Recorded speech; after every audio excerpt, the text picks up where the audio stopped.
Business for Part 2 of the Council. Your Majesty, to make your declaration.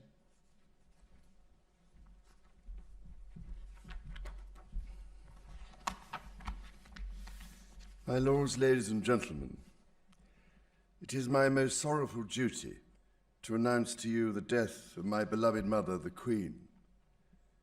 I know how deeply you, the entire nation, and I think I may say the whole world, sympathize with me in the irreparable loss we've all suffered.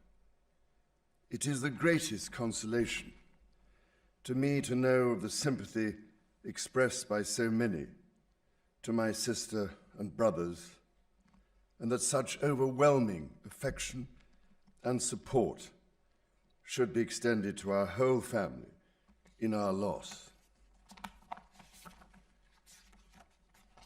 To all of us as a family, as to this kingdom and the wider family of nations of which it is a part, my mother gave an example of lifelong love and of selfless service. My mother's reign was unequaled in its duration, its dedication, and its devotion. Even as we grieve, we give thanks for this most faithful life. I am deeply aware of this great inheritance and of the duties and heavy responsibilities of sovereignty which have now passed to me.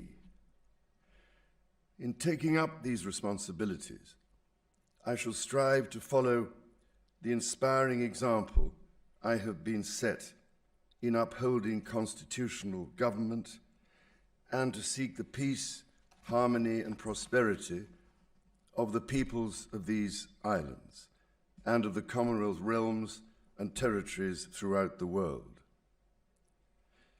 In this purpose, I know that I shall be upheld by the affection and loyalty of the peoples whose sovereign I have been called upon to be, and that in the discharge of these duties, I will be guided by the counsel of their elected parliaments.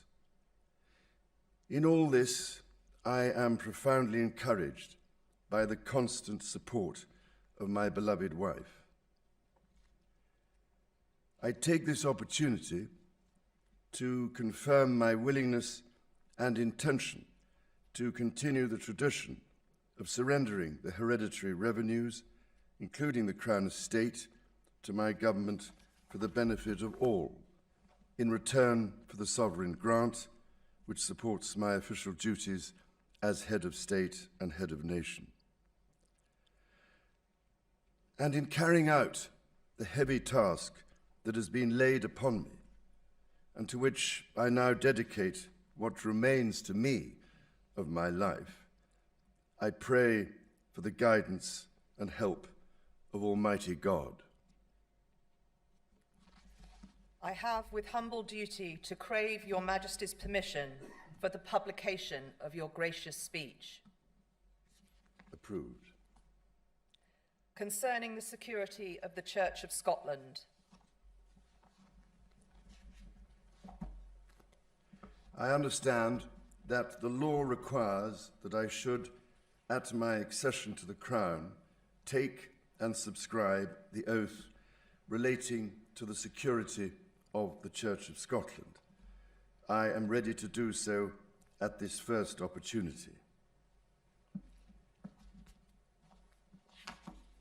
I, Charles III, by the grace of God, of the United Kingdom of Great Britain and Northern Ireland, and of my other realms and territories, King, Defender of the Faith, do faithfully promise and swear that I shall inviolably maintain and preserve the settlement of the true Protestant religion as established by the laws made in Scotland in prosecution of the claim of right, and particularly by an act intituled An Act for Securing the Protestant Religion and Presbyterian Church Government, and by the acts passed in the Parliament of both kingdoms for union of the two kingdoms together with the government, worship, discipline, rights and privileges of the Church of Scotland.